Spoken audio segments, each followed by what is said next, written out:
kembali lagi dengan aku Ala Dan aku Bayu di Podhealth. Podcast Healthy. Nah, tentunya di episode kali ini kita akan membawa topik mengenai ngobrol santai tapi sehat tentang HIV/AIDS. Kenali, pahami, dan lindungi. Topik HIV/AIDS ini juga sangat cocok dengan narasumber kita hari ini, yaitu Ibu Laksmin Kadir SKM MKes. Nah, beliau juga ini merupakan salah satu dosen Universitas Negeri Gorontalo yang berkecimpung di kesehatan masyarakat. Kita berikan aplaus dulu Sobat Healthy. Nah, for your information guys, Ibu Laksmin ini juga merupakan ketua Satgas PPKS, Pencegahan dan Penanganan Kekerasan Seksual di Perguruan Tinggi Universitas Negeri Gorontalo. Oke, nah, Ibu kira-kira pas Ibu datang kemari nih, ada kendala apa saja nih? Waktu datang kemari kan hujan lebat tuh di luar. Kira-kira ada kendala tidak datang di Kata Space ini untuk mengikuti Podhealth kali ini? Oke. Assalamualaikum warahmatullahi wabarakatuh. Salam sehat untuk semua. Jadi ini pertanyaan yang sungguh benar-benar menyedihkan. Kenapa saya bilang begitu? Sesungguhnya kan kita jadwalnya udah dari jam awal-awal ya. Awal banget. Tapi ternyata karena memang alam lagi memberikan berkah buat kita semua, akhirnya kita telat gitu loh. Jadi ya seperti tadi bahwa kendalanya sebetulnya hanya hujan yang begitu lebat. Hujan sebenarnya tidak masalah karena kita bisa naik kendaraan, tapi karena menakutkan juga, ada guntur menggelegar di mana-mana gitu ya. Akhirnya saya pikir, aduh jangan sampai mau ada apa-apa di jalan, sehingga minta mundur deh. Tapi semoga dengan kendala-kendala itu bisa memberikan suatu keberkahan kepada kita semua, karena di sini kita akan membahas suatu hal yang sangat bermanfaat nih, yang sudah familiar banget di telinga kita, itu yaitu HIV/AIDS kan. Kan HIV/AIDS ini menjadi salah satu permasalahan yang sampai dengan saat ini Ibu belum ada titik terang. Nah, di Gorontalo sendiri HIV/AIDS itu terus meningkat, apalagi di kancah global dan juga kancah nasional. Tapi Ibu, HIV/AIDS itu walaupun sudah familiar di telinga masyarakat, telinga kita, tapi banyak yang belum mengetahui sebenarnya HIV itu apa Ibu, kira-kira menurut Ibu, dan Ibu bisa memberikan penjelasan kepada sahabat Healthies di rumah nih yang penasaran HIV itu sebenarnya apa sih? Oke. Sebenarnya penyakit HIV itu sudah sangat lama. Jadi kalau kita tinjau dari sejarahnya, kenapa bisa orang itu ada kena penyakit HIV?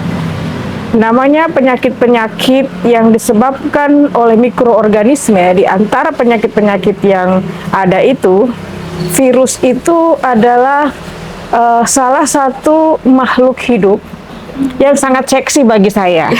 Kenapa saya bilang seksi? Karena di antara syarat makhluk hidup itu, dikatakan sebagai makhluk hidup itu, yang pertama dia itu punya sel. Karena kan unit terkecil dari makhluk hidup itu adalah sel.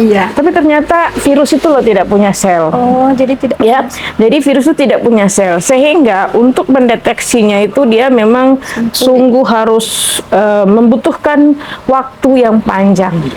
Dan kenapa saya bilang ini penyakit sebenarnya sudah lama? Karena tinjau dari sejarahnya memang penyakit ini sudah sangat lama terjadi dibandingkan dengan penyakit-penyakit yang lain. Dan ini awalnya ditemukan oleh para ahli itu ketika ada salah satu penderita yang ditelusuri. Kenapa dia bisa terjadi seperti itu? Ternyata dari perilakunya. Jadi perilaku seksnya yang notabene bisa dibilang abnormal lah antara laki-laki dengan laki-laki, sehingga pada akhirnya ketika ingin menelusuri virus ini, apakah memang ini disebabkan oleh virus yang notabene virus ini dari mana, karena dia tidak punya sel ya, maka ditelusuri, oh ternyata dari perilakunya. Jadi perilaku seks yang abnormal itu yang pada akhirnya mengidentitaskan bahwa oh ini penyakit yang disebabkan oleh virus ya. Jadi penyakit HIV ini disebabkan oleh virus yang bisa kita sebut juga dengan salah satu makhluk ciptaan Allah ya Bu. Jadi tapi itu tidak memiliki sel, berbeda dengan kita manusia yang punya bentuk sel di dalam tubuh. Ya. Nah, kira-kira Ibu, kalau virus HIV ini masuk ke dalam tubuh, dia itu menyerang sistem apa kira-kira Ibu? Iya. Sehingganya membuat orang jadi takut kena HIV mungkin. Siap. Jadi itulah kelebihan daripada HIV ya. Dibandingkan dengan mikroorganisme yang lain, itu jelas bahwa misalnya flu ya kan, itu juga penyakit yang disebabkan oleh virus. Iya. Tetapi dia jelas dia menyerang sistem pernafasannya kita. Begitu juga dengan COVID kemarin Iya, ya, COVID kemarin dia juga menyerang sistem pernafasan kita. Nah, kalau virus HIV dia ini istimewanya itu dia memang menyerang tubuh kita. Sistem kekebalan, sistem pertahanan tubuh kita itu diserang oleh virus ini karena yang namanya HIV, Human Immunodeficiency virus ya. Jadi virus yang menyerang sistem kekebalan tubuh manusia. Bisa dibayangkan ketika sebuah kota yang notabene ingin mendambakan bahwa negaranya atau kotanya itu aman, tetapi para pengamannya, mau dia polisi, mau dia tentara, mau dia Satpol PP, semua dilemahkan. Kira-kira penjahatnya tidak bisa masuk atau bisa masuk? Bisa masuk dan bisa masuk seenaknya. dong. Iya, semua penyakit bisa masuk Tuh, juga. kayak begitu dia sistem dari sistem kerja dari HIV ya. Sehingga pada akhirnya karena sistem pertahanan tubuhnya kita yang diserang, maka otomatis tubuh kita ini tidak hanya sistem pernafasannya yang terganggu, tidak hanya sistem pencernaannya yang terganggu, tetapi seluruh sistem yang ada di dalam tubuh ini terganggu karena perang yang dia sampaikan ke kita. Oh, jadi bisa kita simpulkan bahwa sistem kekebalan tubuh kita itu memiliki peran yang sangat penting, tapi karena ada virus ini yang entah dari mana datang mengganggu sistem kekebalan tubuh kita, sehingganya tubuh kita pun ikut melemah, ya kan Bu? Iya, betul. Seperti itu. Kalau ngomong sebelum saya berlanjut pada cara penularannya HIV/AIDS itu, Bu, saya izin bertanya kembali. Tadi saya mendengarkan terkait dari HIV/AIDS itu sendiri disebabkan dari adanya faktor perilaku individu atau kelompok itu sendiri. Nah, saya ingin bertanya atau ingin menyelip lebih dalam lagi nih, dari Ibu sendiri kira-kira ada tidak faktor lain yang mungkin dapat menjadi penunjang untuk terjadinya HIV/AIDS itu sendiri? Oke. Jadi kita harus tahu dulu bagaimana sih sebenarnya sistem penyebaran dari virus ini ya. Jadi virus ini dia bisa menular itu melalui 4 hal. Jadi yang pertama, yang jelas dia dari cairan dari cairan tubuh. Jadi yang pertama dia bisa dari darah, cairan darah. Kemudian ada cairan sperma, kemudian dia ada cairan apa lagi ya? Ada cairan air susu ibu ya. Ada air susu ibu dan cairan-cairan yang berhubungan dengan tubuh kita ini sehingga gampang untuk virus bisa menempel atau bisa masuk sehingga dengan gampangnya dia akan merusak tubuh kita. Jadi dari sisi penyebarannya itu kita bisa tahu bahwa kalau kita punya penyakit HIV atau orang lain menderita HIV, maka kita harus betul-betul menghindari bagaimana adanya kontak antara pasien atau antara penderita HIV dengan kita supaya itu tadi dari 4 unsur itu tidak bersentuhan gitu loh, tidak berbaur atau tidak terkontaminasi dengan hal itu sehingga kita bisa memberikan rasa aman bahwa tidak apa-apa. Kalaupun dia penderita HIV, tapi kalau kita tidak berkontak langsung dengan cairan-cairan itu, maka kita akan teratasi oleh penyakit tersebut. Tadi kan Ibu sempat bilang bahwa HIV/AIDS ini dia bisa menular melalui salah satunya itu darah. Nah, terus saya pernah baca berita. Di situ ada yang bilang bahwa kalau melalui nyamuk itu kan menghisap darah kita. Nah, dia menghisap darah kita yang ODHIV contohnya. Terus menghisap kembali ke orang yang normal. Nah, kira-kira ada perantara di situ tidak Ibu untuk tertularnya? Oke, ini pertanyaan yang sangat bagus ya. Iya. Karena kan namanya juga menghisap darah. Iya, betul. HIV itu virus HIV itu dia itu kan sasarannya menyerang tubuh ya. Jadi tidak pakai vektor. Oh, Kalau enggak, nyamuk itu melalui vektor ya. vektor. Iya. Dia tidak pakai vektor. Jadi dia bisa menular melalui cairan darah itu ketika darah penderita dan darah kita itu bisa berkontak langsung. Kalau bayangkan dengan ganasnya virus itu melalui nyamuk lagi ya, melalui nyamuk lagi misalnya nyamuknya yang mati ya, nyamuknya yang mati. Tapi ada juga virus yang bisa melalui perantara nyamuk. Seperti virus Dengue ya, Dengue, iya, betul. penyebab penyakit Penyebab demam DBD. berdarah. Iya. Nah, itu dia melalui gigitan nyamuk sehingga virus yang ada di dalam tubuh nyamuk itu akan ditularkan kepada manusia yang lain sehingga bisa karena penyakit demam berdarah. Nah, virus ini tidak bisa begitu ya, karena memang virus itu ya tidak bisa berkompromi. Berkompromi dengan tubuh nyamuk. Kalau virus Dengue dia ada siklus tersendiri ada siklus yang tersendiri. ada di dalam tubuh nyamuk itu. Tetapi kalau virus HIV ini tidak. Jadi dia man to man atau human Man to man. to human ya, manusia dengan manusia. Kalau dia melalui vektor atau binatang-binatang yang lain itu tidak bisa terjadi.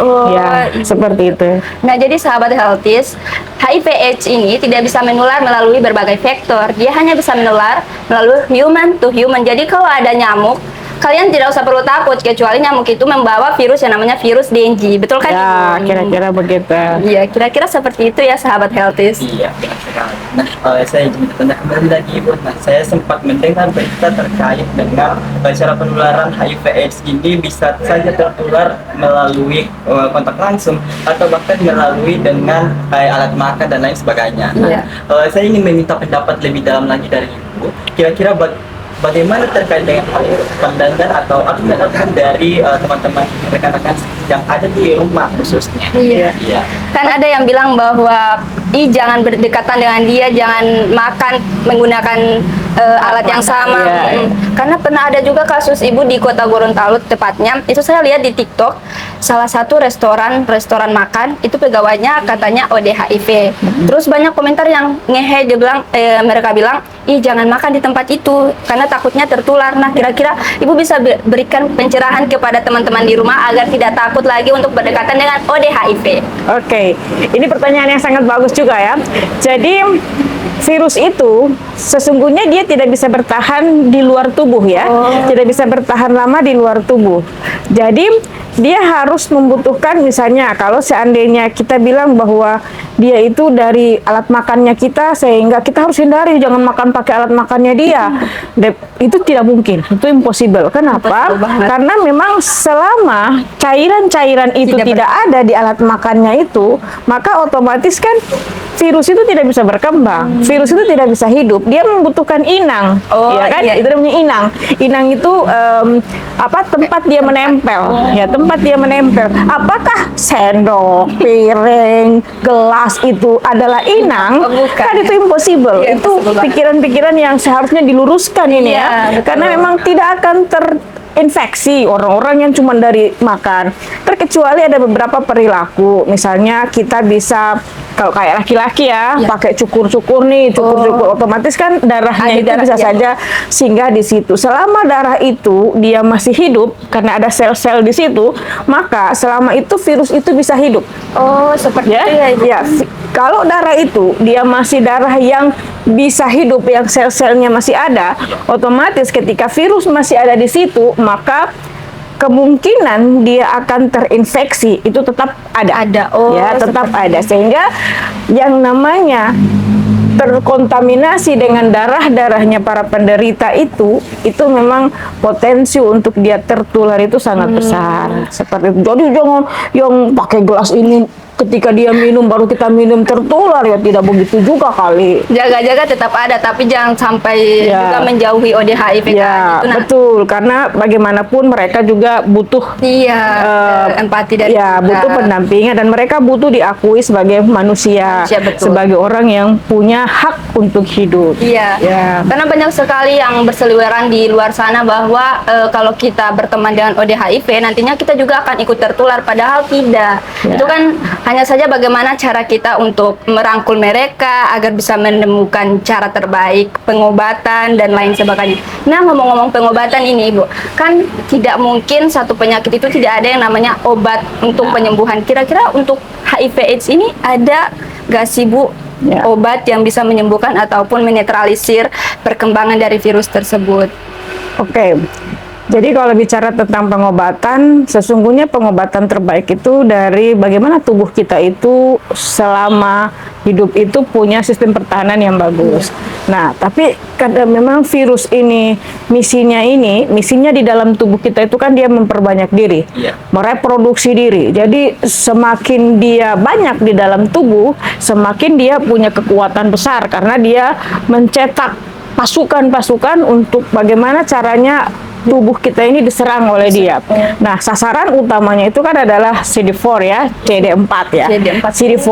Jadi kalau kita lihat ketika kita periksa bahwa ada indikasi orang itu kena HIV itu ketika leukositnya itu berkurang. Ya kan? Jadi leukosit itu kan sel darah putih tuh. Sel darah putih itu kan pasukan terbesarnya itu ada di situ. Nah, kalau leukositnya dia berkurang, maka otomatis secara tidak langsung penggambaran bahwa sistem pertahanan tubuh kita itu menurun, itu ada di situ. Nah, apakah bisa diobati? Yang jelas sampai dengan hari ini, walaupun virus HIV itu sudah ada obatnya, tetapi bukan berarti untuk menyembuhkan. Tetapi dia hanya bagaimana caranya menekan supaya virus itu tidak bertambah banyak. Obatnya apa? ARV. Ya, adenovirus ya, adenovirus ya.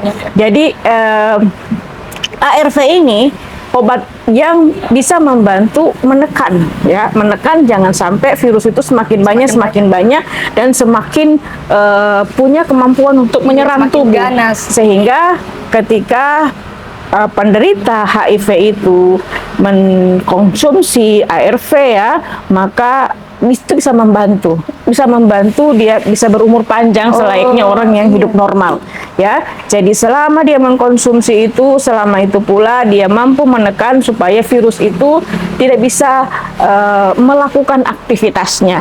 Oke, seperti itu ARV ya.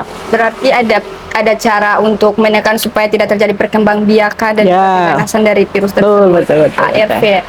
Oke. Kira-kira Nah, iya. Saya ingin bertanya kembali juga, Ibu. Kira-kira bagaimana dengan status dari HIV/AIDS itu ketika tidak didiagnosis secara tepat? Nah, ada tidak implikasi terhadap status kesehatan kita atau dengan status-status lainnya untuk seorang pribadi atau kelompok yang mungkin akan terdeteksi dengan HIV/AIDS tersebut? Oke, jadi penyakit ini, saya bilang ini kan dia penyakit yang sangat seksi ya. Kenapa? Karena sangat sulit untuk dideteksi. Orang itu ketika dia itu terinfeksi HIV ya, dia itu menunjukkan perubahan itu sangat lama.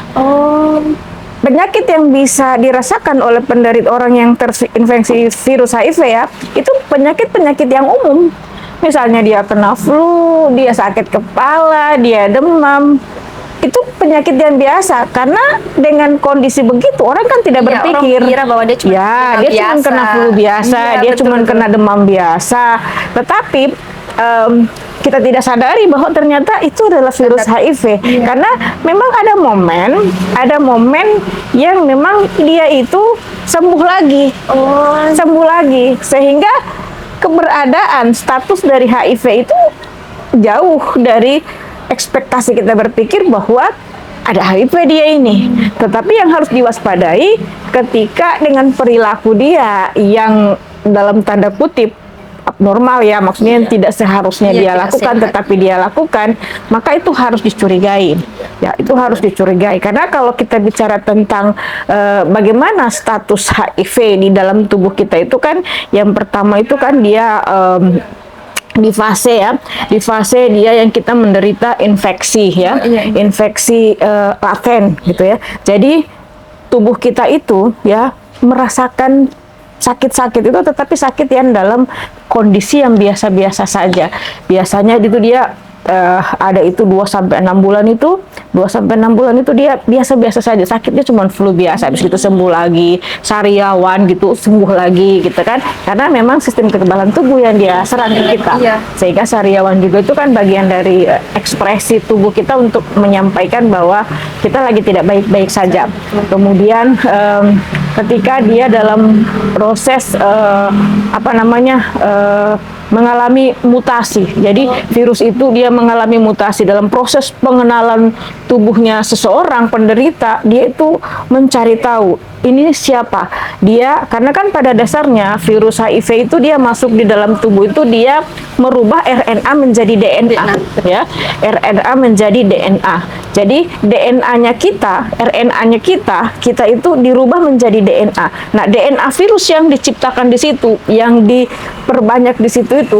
Nah, ketika virus ini bisa masuk di dalam tubuh kita, dia bisa melakukan mutasi. Itu namanya mutasi. Itu kan dia perpindahan dari yang sebenarnya di RNA menjadi DNA, sehingga penyamaran ketika dia sudah bisa merubah menjadi DNA seolah-olah itu adalah DNA-nya kita, maka disitulah bentuk penyamaran yang sangat kompleks, luar biasa ketika dia mampu menyamar menjadi DNA-nya manusia sehingga tidak terdeteksi oleh pasukan tubuh kita. Betul, iya. Ya, pertahanan tubuhnya kita memang benar-benar diakalin gitu, diakalin sehingga gampang sekali dia masuk masuk ke dalam ke tubuh. sel-sel tubuh Iya. kita, karena memang sasarannya begitu.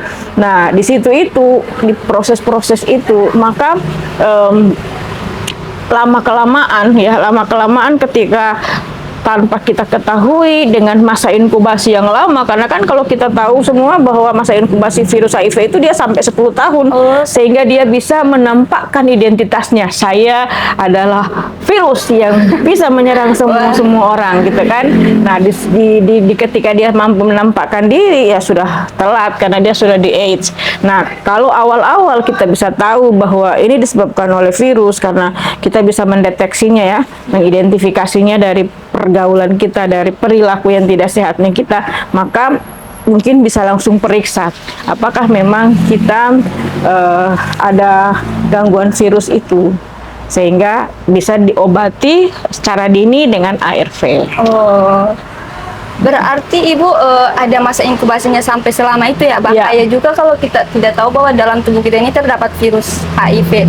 Nah, terus tadi Ibu bilang bahwa di saat masa inkubasinya sampai dengan 10 tahun, maka virus itu akan memperlihatkan diri bahwa dia nih jadi AIDS. Berarti HIV dengan AIDS itu dua hal yang berbeda ya Ibu? Beda ya, jadi orang HIV belum tentu AIDS, orang AIDS sudah pasti HIV. Karena kenapa demikian? Karena orang masih di tahap HIV, berarti dia Masih ada peluang, masih ada harapan untuk bisa diobati dengan ARV. Tetapi ketika dia sudah AIDS, otomatis hampir seluruh bagian-bagian tubuh ini sudah kena ya. Jadi sudah ada kolaborasi virus ya, kolaborasi virus dengan misalnya TBC, Mycobacterium tuberculosis ya, sudah ada. Jadi kontaminasi karena sistem pertahanan tubuhnya kita sudah anjlok, maka semua potensi-potensi serangan-serangan dari luar itu masuk ke kita, sehingga pada akhirnya jadi lebih parah ya. Ketika dia sudah parah, nah kalau sudah di kondisi AIDS, berarti itu sudah di fase terakhir dari proses kerjanya virus HIV. Seperti itu. Jadi orang sudah AIDS itu orang-orang yang sudah di tahap paling kritis untuk penderita HIV. Gitu. berarti tahapan akhir dari kerjanya virus itu di AIDS. ya. Maka dari itu kita kenali gejala-gejala HIV agar kita bisa tahu nih langkah selanjutnya yang akan kita ambil untuk mencegah agar tidak terjadi yang namanya AIDS tersebut. Iya. Menurut pengalaman Ibu, bagaimana yang tadi dijelaskan juga terkait dengan angka harapan hidup mereka. Nah, bagaimana dengan mereka yang sudah didiagnosis HIV/AIDS itu? Kira-kira ada tidak sih dalam pengalaman Ibu, ada tidak peluang untuk mereka untuk tetap sehat dan dapat beraktivitas kembali, sehingganya apa penyakit yang mereka dapatkan atau yang mereka dapatkan itu bisa saja menjadi suatu berkah untuk mereka nanti ketika mereka bisa kembali sehat lagi. Oke. Ini pertanyaan yang bagus juga ya. Apakah orang HIV itu punya peluang hidup yang seperti orang-orang pada umumnya ya? Jadi seperti saya bilang tadi, mereka punya peluang untuk hidup ya. Tapi saya tidak bilang untuk sehat. Mereka sudah tidak sehat karena memang penyakit HIV itu penyakit yang sangat berbahaya. Tetapi ketika mereka dengan disiplin mengkonsumsi ARV sesuai dosis yang diberikan, maka penekanan virus itu bisa ditekan. Virus itu bisa ditekan supaya mereka tidak mampu memperbanyak diri, ya, tidak mampu memperbanyak diri, tidak mampu beraktivitas dengan gesit ya, dengan dengan serangan-serangan yang luar biasa. Mereka itu ditekan. Selama mereka mengkonsumsi itu, peluang hidupnya mereka besar. Dan bukan tidak mungkin ketika mereka dengan konsep hidup yang dengan ARV itu, karena virus HIV itu tidak akan pernah keluar dari tubuh kita. Sepanjang hidupnya kita itu, virus itu sudah ada di situ, sudah tinggal bersama tubuh itu. Sehingga memang untuk membuat dia itu tidak bekerja, virus itu tidak bekerja, maka ARV. Nah, apakah orang ARV bisa hidup orang-orang HIV itu bisa hidup normal, bisa menikah tidak, bisa punya anak tidak?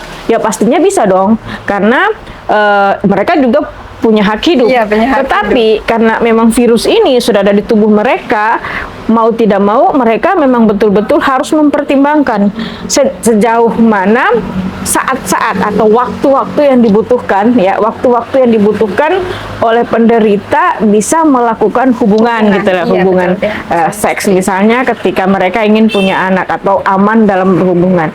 Ada waktu-waktu yang bisa dipakai gitu loh untuk mereka berhubungan, sehingga pada saatnya dia hamil bisa hamil. Dia bisa hamil karena memang ya itu ditekan kerja virus itu. Nah, kalau memang virus itu tidak sampai menyerang jabang bayinya, janinnya gitu kan, ya berarti peluang untuk dia bisa melahirkan itu juga besar. Pertanyaannya, apakah anak yang akan dilahirkan pun akan menderita HIV juga? Ya itu tidak harus begitu. Ada anak yang ketika istrinya penderita HIV atau suaminya penderita HIV menikah dengan orang yang tidak HIV, peluangnya adalah anak itu bisa HIV, anak itu juga bisa tidak HIV. Ya, karena memang tergantung bawaan yang diberikan. Nah, selama umpamanya istrinya yang HIV atau suaminya yang HIV, istrinya tidak HIV, selama istrinya ini tidak terkontaminasi tidak terinfeksi oleh HIV, maka istrinya ini tetap baik-baik saja. Ya, tetap baik-baik saja. Cuman kan bagaimana ya, terlalu luar biasa gitulah ketika seorang istri menikah dengan penderita HIV, kemudian dia mau hidup bersama-sama, menjalani kehidupan bersama, dan pada akhirnya bisa menghasilkan anak. Berarti seperti memang dia siap mati untuk dirinya gitu, siap mati karena cinta itu memang luar biasa. Cinta bisa mengalahkan segalanya. Pada akhirnya itu membutuhkan komitmen juga dari masing-masing kandidat. Betul. Ada komunikasi antara kedua belah pihak sehingga tidak terjadi kesalahpahaman, dan juga di saat melakukan hubungan, kan Ibu bilang tadi ada waktu-waktu tertentu. Nah, kira-kira waktu-waktu tertentu itu apakah pada saat masa subur atau seperti apa, Ibu? Iya. Jadi kan penderita HIV itu kan minum ARV itu sepanjang hayat ya, sepanjang dia hidup. Jadi pada saat dia minum obat, ya pada saat dia waktunya minum obat itu kan dijamin karena jaminan bahwa ARV itu dia reaksi kerjanya itu sampai dengan berapa jam. Oleh karena itu orang yang minum ARV itu harus disiplin. Kalau dia minum jam 8 juga dia harus minum. Kayak TBS. Memang harus seperti itu dia programnya. Jadi tidak boleh lewat, karena secara dia tidak disiplin dengan mengkonsumsi ARV, maka pada saat itu juga virus itu akan bisa lebih berbahaya. Jadi ibarat ini benteng, ya. Ibarat ini benteng. Benteng ini kan virus ini nyerang, jeng, jeng, jeng, jeng, jeng, jeng. Setiap saat dia menyerang. Tapi karena ini ARV ini membuat ini virus ini tidak ini. Tapi sekalinya dia diberikan peluang, maka benteng itu diserang, rubuh deh. Nah, di situ keadaan yang bisa membuat mereka itu jadi sakit gitu. Nah, berbicara juga perihal HIV/AIDS dan cara penularannya, saya ingin bertanya lagi dan lagi. Nah, seperti yang kita ketahui, teknologi saat ini sudah semakin besar dan semakin semakin canggih.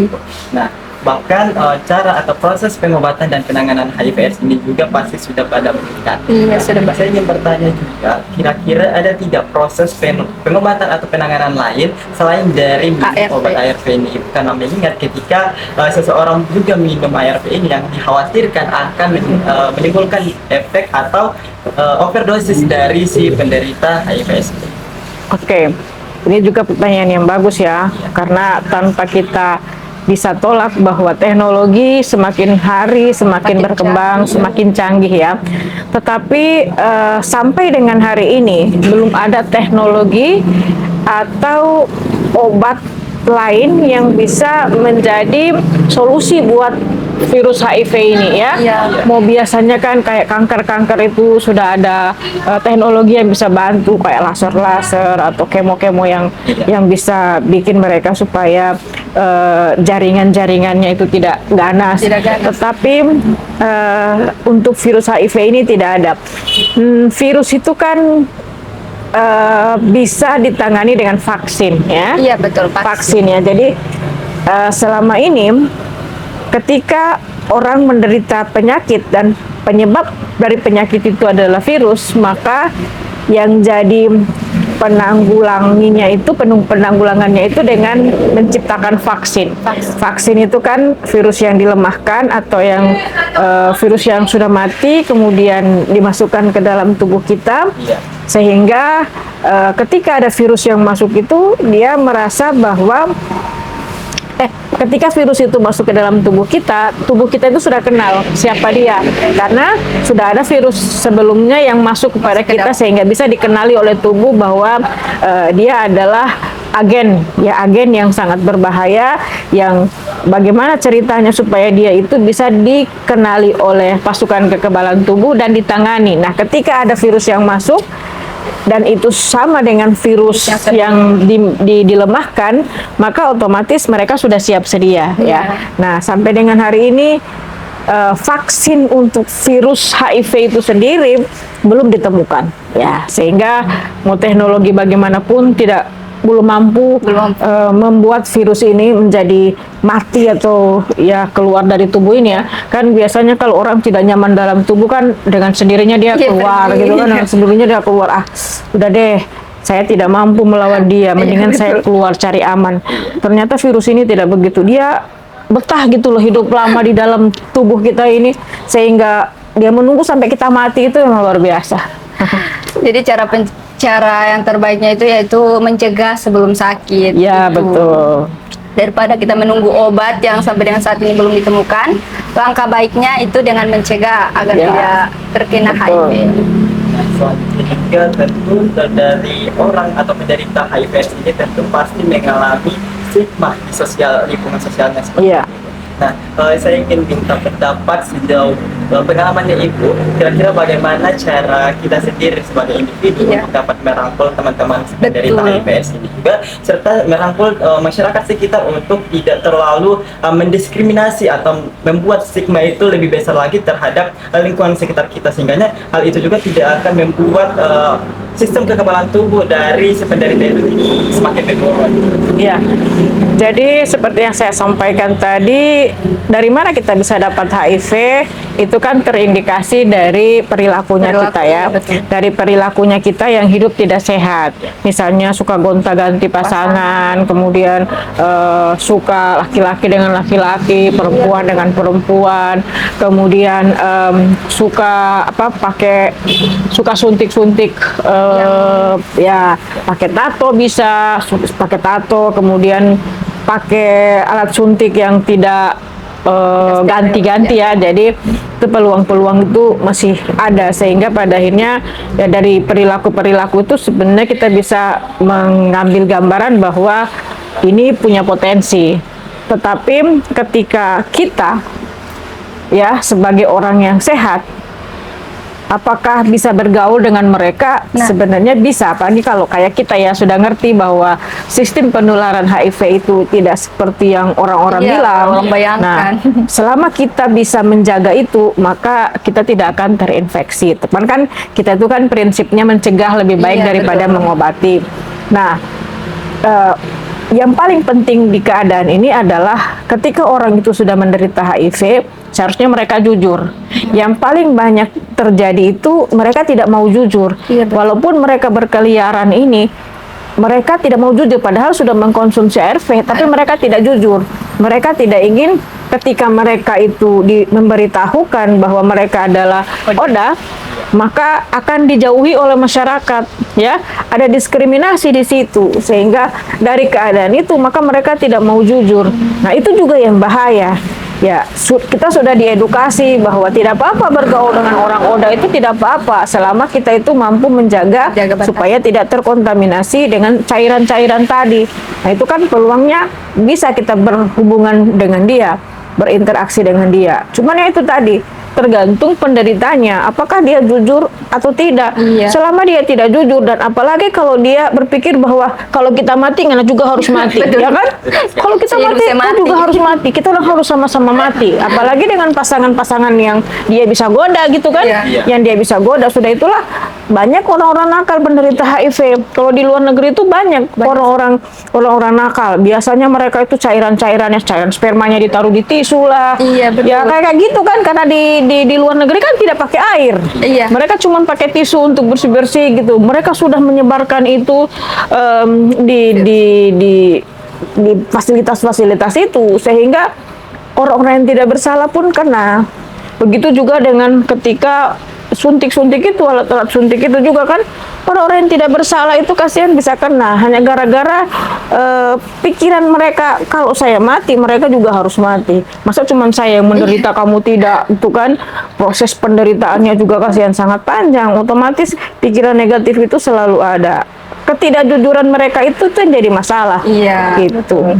ketidakjujuran yang mereka berikan kepada kita membuat kita pun semakin mengembangkan stigma kita bahwa ODHIV ini harus dijauhi. Berarti harus ada komunikasi antara kedua belah pihak seperti yang saya ucapkan Iya. tadi. Jadi saudara-saudara, saat ini semakin merajalela para gay ya. Iya, betul Ibu. Merajalela para gay, seolah kalau tidak dengan status seperti itu, maka pekerjaan itu sulit didapat. Jadi pekerjaan yang paling gampang didapat itu seolah ayo kita gay, jadi gay atau Iya, jadi betul. banci atau jadi apa.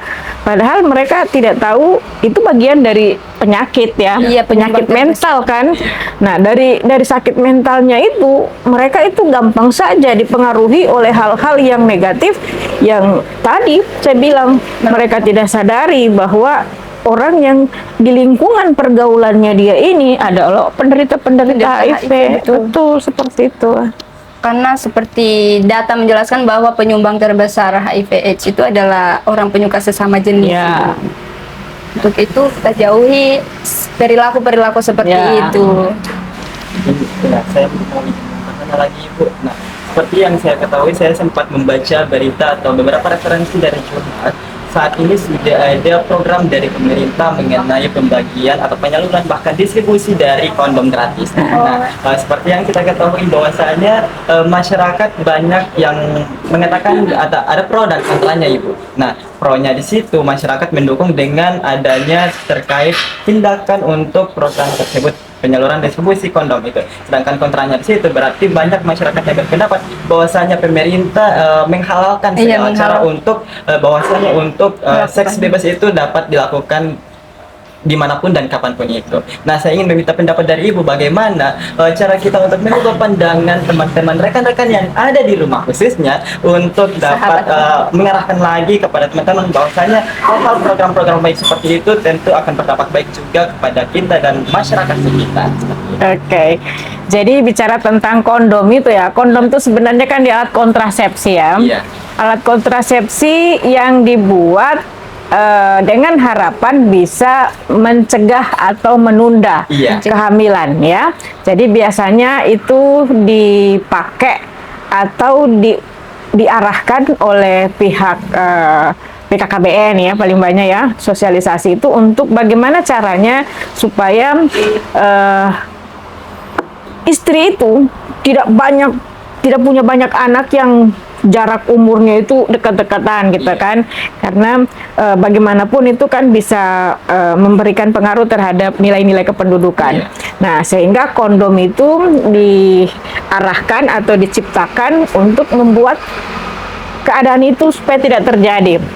Di sisi lain ya, karena orang sudah tahu bahwa ketika pakai kondom itu orang tidak mau hamil. Iya tak? Iya, betul. Orang tidak mau hamil. Yang namanya bisikan setan itu kan tidak bisa kita hindari gitu kan. Kiri kanan. Mau jangankan kita yang tidak punya ilmu agama yang tinggi, orang yang punya ilmu agama yang tinggi pun bisa saja tergoda karena bisikan setan ini kan. Sehingga banyak saja bujukan-bujukan yang bisa mereka kasih tahu sama cewek-ceweknya, sama pasangan-pasangannya. Ayo dong kita berhubungan, tidak mau hamil, kita mau pakai kondom, kondom, ya, ya, kita betul. mau pakai kondom. Nah, itu memang kita tidak bisa hindari karena memang alat itu diciptakan untuk bagaimana mencegah supaya tidak hamil. Nah, yang ditakutkan itu kan jejak Iya. oleh orang-orang yang suka berhubungan di luar resmi ini, di luar keadaan yang resmi ini kan jangan sampai ada jejak. Jejaknya apa? Hamil. Iya, iya. Ya selama tidak hamil kan kalau menurut orang itu sudah tidak perawan. Perawan itu kan hanya kita yang tahu. Iya kan, pecah perawan, so tidak perawan dia. Itu hanya kita yang tahu. Dengan Tuhan pastinya. Iya. Nah, selama orang-orang tidak tahu, maka otomatis aman, tidak ada jejak. Nah, jejak ini yang sangat memberikan peluang besar untuk orang-orang menggunakan kondom ini supaya mereka tidak akan memberikan jejak. Kasihan kan korban-korbannya nanti. Oleh karena itu, ya selama kita belum di posisi resmi untuk menyerahkan permata ini, maka lebih baik jangan. Jangan, iya. Apalagi kita mau dibujuk tidak mau hamil, kita mau pakai kondom. Jangan sampai. Pertama harus kita masukkan di dalam pikiran kita, oke, kita tidak mau hamil, tetapi bukan tidak mungkin cairan-cairan itu bisa keluar meleset dari tempatnya gitu kan, dan ternyata dia adalah penderita HIV, pembawa virus HIV. Yang rugi siapa? Rugi dua kali. Iya. Kita hilang perawan, bawa HIV pula dalam tubuh kita. Itu luar sungguh perbuatan yang sangat kejam. Ya. Berarti seperti kita ketahui rekan-rekan semua yang ada di rumah khususnya dari program yang ada tentu dapat berdampak baik bagi kita, dan itu tinggal tergantung lagi bagaimana teman-teman memfilter dari penggunaan-penggunaan tersebut. Nah, jangan sampai teman-teman dari program yang ada teman-teman menggunakannya di luar hubungan nikah, dan itu nantinya akan dikaitkan lagi dengan HIV/AIDS, itu nanti dapat berdampak juga terhadap pasangan. Apalagi hal tersebut jika teman-teman yang ada di rumah khususnya menggonta-ganti pasangan. Nah, hingganya dari hal tersebut kita juga butuh kesadaran untuk teman-teman semua. Ya. Selain itu juga Ibu tentu pasti di sini dibutuhkan edukasi, konsisten dari edukasi. Nah, saya ingin bertanya lagi kepada Ibu, kira-kira inti dari Ibu sendiri, pendapat dari Ibu sendiri, bahkan pengalamannya Ibu, kira-kira bagaimana sih peran dari kita sebagai tenaga kesehatan untuk dapat mengedukasi masyarakat luas terhadap penggunaan kondom, bahkan dengan adanya status atau orang-orang yang sudah didiagnosis dengan HIV/AIDS ini sendiri. Kondom ini juga kan Ibu bisa mencegah penularan HIV/AIDS kan? Iya. Iya. Nah, kira-kira bagaimana cara? Iya, memang tugas kita seorang public health ya khususnya ya, itu memang tidak mudah ketika bicara tentang HIV, Iya. karena ini bicara tentang perilaku. Iya. Jadi kita memang punya kewajiban untuk mensosialisasikan bahaya tentang HIV ini. Iya. Tetapi harus diingat, kadang-kadang ketika bahasa yang kita sampaikan itu tidak dipahami oleh masyarakat, maka mereka kan salah persepsi. Iya, betul. Ini sudah rahasia umum ketika misalnya kita pakai fasilitas atau Iya. kita pakai peraga. Nah, tidak mungkin kan ketika kita mau kasih contoh pakai kondom Pakai itu kan kondom, iya. tidak mungkin gitu kan. Nah, kadang-kadang itu orang pakai alat gitu kan, pakai fasilitas-fasilitas Iya. yang bisa bisa menggambarkan tentang hal itu. Iya. Nah, terkadang kalau orang-orang awam itu ya mereka salah, mereka bisa salah persepsi bahwa bukan itu yang dipakaikan sarung, tetapi cari yang fasilitas itu. Kadang-kadang itu anekdot, tetapi ya bukan tidak mungkin terjadi. Nah, bagaimana kita menggugah supaya HIV itu tidak akan menyebar secara langsung, secara membabi buta ke masyarakat, ya memang dikembalikan lagi kepada diri sendiri. Tetapi kewajiban kita memang ya kasih lihat, paling bagus itu kita ketika mau sosialisasi itu kita bawa video, ya bawa video tentang bagaimana proses perjalanan HIV/AIDS itu sehingga pada akhirnya dia jadi AIDS. Ini loh yang akan terjadi dari sistem atau perilaku kamu yang menyimpang kalau sudah kena, ya. Jadi bagaimana virus itu bisa masuk perjalanan penyakitnya sampai dengan dia mati, itu saya pikir sedikit banyak bisa menggugah, menakutkan ya, Ya, menakutkan. sangat menakutkan.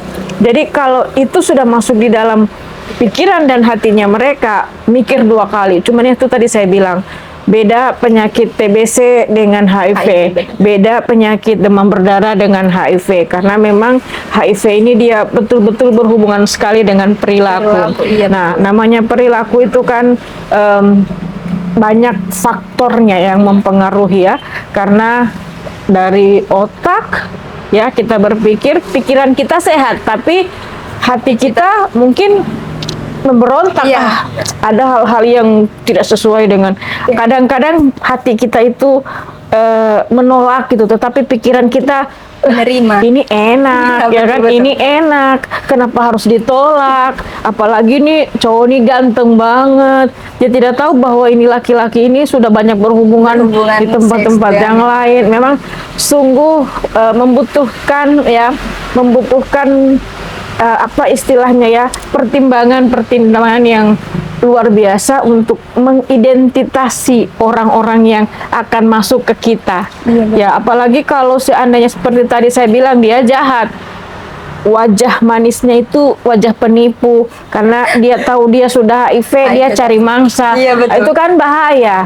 Kira-kira begitu. Jadi dikasih tahu ke masyarakat bahwa hati-hati dengan orang yang punya gerak-geri yang arahnya itu mau mengajak kita ke perilaku-perilaku yang Iya, negatif. Oke, kira-kira begitu. Karena banyak sekali manusia di luar sana yang memakai topeng, yang awalnya dia baik tapi memiliki niat yang jahat. Ya. Untuk itu penting juga bagi kita untuk melihat dan juga menilai orang, tapi bukan berarti kita menjauhi ya. Ya. Kita jauhi perilakunya tapi jangan jauhi orangnya. Ya, Ada yang betul. bilang benci penyakitnya tapi jangan benci orangnya, betul. Sebelum masuk pada closing dari podcast kami pada hari ini, Bu, saya ingin meminta saran, masukan, bahkan Ya, betul. pesan-pesan untuk rekan-rekan semua, khususnya Iya, yang sahabat ada di healthy rumah, pasti untuk menunggu. dapat menyadari bahwa hanya HIV/AIDS tidak menular melalui alat makan dan lain sebagainya. Ya. Ya, betul. Jadi sahabat Sahabat health sehat ya, Ya, sahabat sehat. sahabat health semua, bahwa HIV/AIDS itu memang bukanlah penyakit yang kadang-kadang disengaja kita dapat, Iya. tetapi kadang-kadang bisa diperoleh dengan hal-hal yang tidak disengaja. Nah, harus diketahui bahwa HIV itu tidak akan menular dari ketika kita makan atau Berjabat tangan. pakai alat-alat makan, tetapi pastinya yang pasti bahwa HIV itu dia akan menular melalui cairan-cairan. Ya, dengan kita menghindari adanya kontak yang bisa memberikan peluang kita dengan cairan-cairan itu, maka kita harus betul-betul hindari jangan sampai cairan-cairan itu menjadi awal dari perjalanan virus itu masuk ke dalam tubuh kita. Jadi kita harus melihat nih kira-kira apa yang masuk ke dalam tubuh kita. Tapi kalau seperti cairan keringat itu tidak ya Bu? Tidak. Hanya cairan seperti cairan sperma, cairan darah, air susu ibu, nah seperti itu. Nah jadi kita jangan menanamkan stigma dan juga jangan menanamkan pikiran bahwa kita harus menjauhi ODHIV. Karena itu juga merupakan bagian dari hidup kita. Kita harus menerima apapun yang terjadi. Karena tidak semua hal itu berawal dari perilaku, tapi ada juga dari hal-hal yang tidak disengajakan Ibu ya. Ya. Nah, selain itu juga rekan-rekan semua yang ada di rumah, pentingnya edukasi untuk orang-orang yang berada di sekitar kita bahwasanya kita butuh support system dan butuh rangkulan terhadap orang-orang itu sendiri, sehingga mereka yang telah didiagnosis atau penderita HIV/AIDS itu sendiri tidak mendapat diskriminasi. Karena Betul. sejatinya dari diri kita lah yang akan memberikan mereka dukungan, sehingga mereka tidak akan dapat stigma negatif dari orang-orang yang ada di ruang lingkup sekitar kita, khususnya masyarakat yang ada di luar. Nah, seperti itu. Episode kita kali ini sangat seru ya. Narasumber juga sangat bisa Iya. kita ajak untuk berbicara, mengetahui lebih dekat lagi tentang HIV/AIDS tanpa kita menanamkan paradigma-paradigma yang berseliweran di luar sana. Iya. Nah, mungkin hanya itu yang bisa kami berikan kepada sahabat Healthies. Mungkin bisa sahabat Healthies catat dan juga sahabat Healthies sampaikan kepada orang-orang. Mari kita peduli ODHIV/AIDS. Iya. Sampai jumpa di episode kita lain kali. Saya Bayu Dan saya Ala bersama Pamit. narasumber Ibu Laksmin. Bye-bye.